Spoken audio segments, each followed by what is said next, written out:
Welcome back خواتین و حضرات، آپ دیکھ رہے ہیں لیٹس ٹاک میرے ساتھ انجم رضوی کے ساتھ، اور اسٹوڈیو میں میرے ساتھ موجود ہیں جناب جاوید صدیقی صاحب، سینئر قانون دان ہیں اور دی لاء میگزین کے چیف ایڈیٹر ہیں اور پولیٹیکل اینالسٹ بھی ہیں۔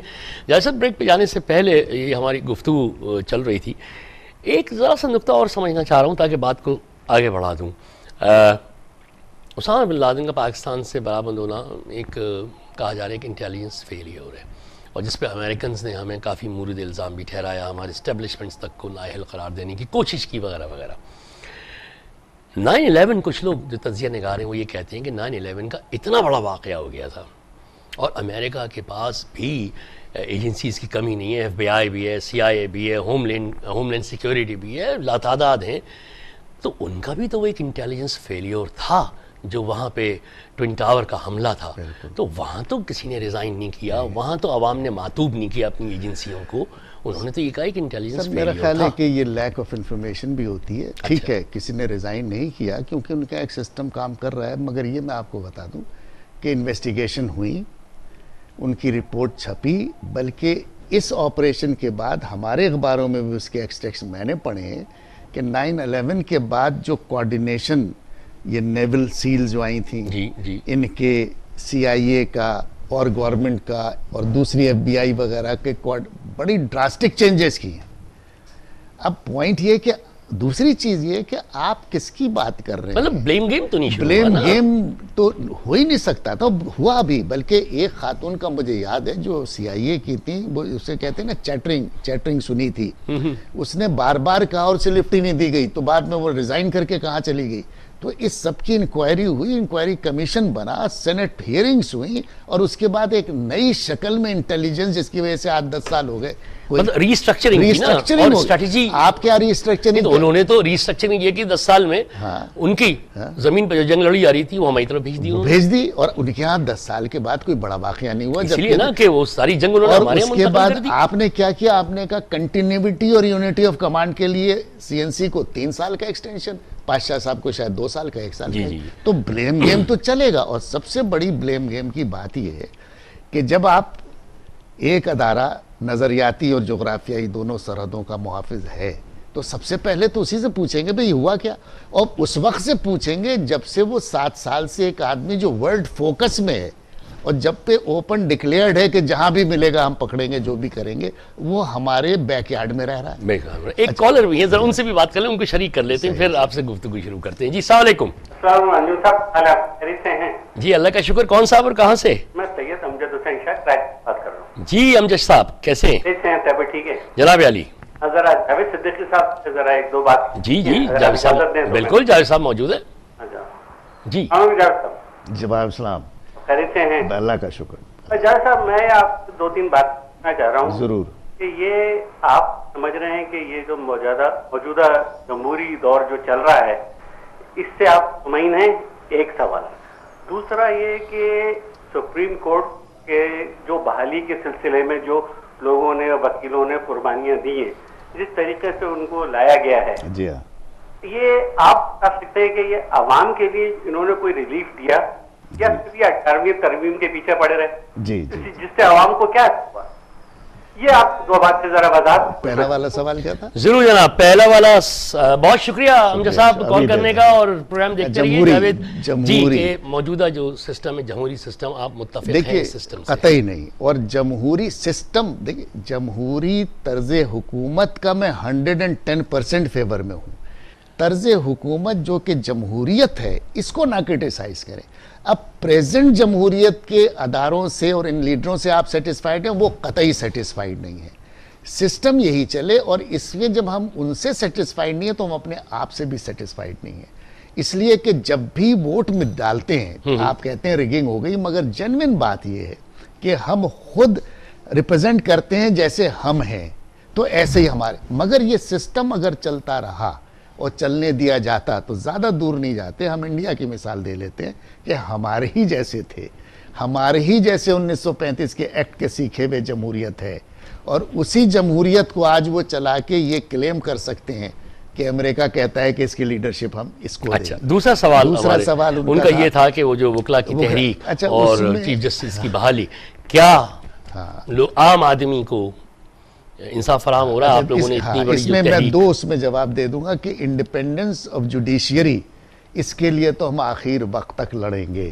دوسری چیز یہ رہی کہ جو ہم نے اتنی بڑی موومنٹ چلا کے اور بحالی کی اور یہ کیا، اس کے لیے کہا کیونکہ تھوڑا سا اس میں پارٹ میرا بھی تھا، لوگ مجھ سے بھی پوچھتے ہیں، تو اس میں میں صرف ایک شعر کا ایک مصرع پڑھ دیتا ہوں کہ یار بہت شرمندہ ہے.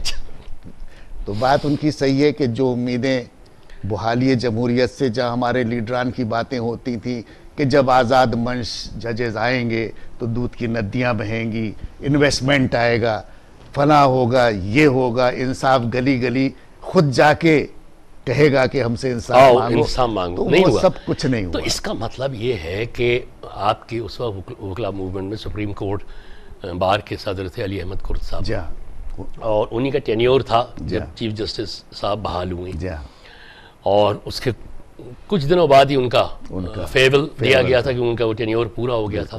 ان کی وہ تقریر چھپی ہوئی ہے جس میں انہوں نے کہا تھا nothing has changed. میں اب بھی فرعونوں کو دیکھ رہا ہوں بیٹھا ہوا، ویسی طرح بیٹھے، تو آپ کے لیڈر نے، آپ کے علی احمد کرد نے، تو وہ اسی وقت ریئلائز کر گئے، بالکل ریئلائز. تو پھر یہ تحریک کیوں چلائی تھی اس وقت؟ وہ اندازہ ہوا تھا. دیکھیے وہ تحریک بڑی کئی ڈائمینشنل ہے اور اس نے اچیو بھی کیا ہے.